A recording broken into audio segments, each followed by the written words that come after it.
Basically, I told him, I said, Charles, if you come here, you don't have to worry about going anywhere and being, afraid or something like that. Because if you're with us, you're going to be with us, and we're going to be right behind you. The thing about it was that at North Carolina, I felt more comfortable around the players that I would be playing with. And I know everybody thinks that this is a lot of Tar Heel foolishness, but I think Coach Smith picked certain type of people to be a part of his team.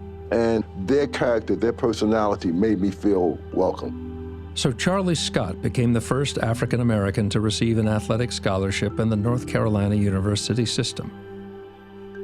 For Dean Smith, it was an occasion that he had been anticipating for years. In the 1930s, his father, Alfred, also a coach, had integrated his high school basketball team in Kansas. And when Dean arrived in Chapel Hill, he showed that the apple hadn't fallen far from the tree. Dean not only recruited who he called Charles to the campus, but he would take him to church. He would take him to places that blacks in Chapel Hill were not accepted. He was very religious. He didn't wear it on his sleeve. People didn't know about this. But he was just that kind of guy. I didn't feel like Coach Smith treated me any differently than he treated anyone else.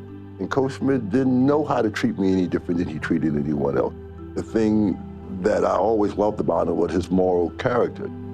As the 1967-68 season opened, Scott became an instant sensation.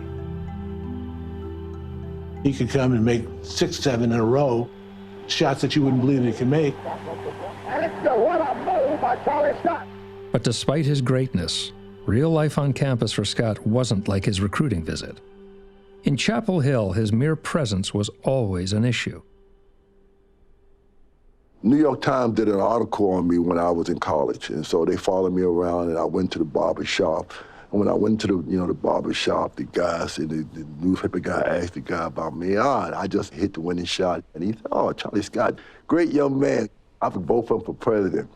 The next week we go out and we play Vanderbilt, and they just run us off the court. So the newspaper guy goes back to my barber again and say, "Well, what do you think now?" He said, "Well, always choke under pressure."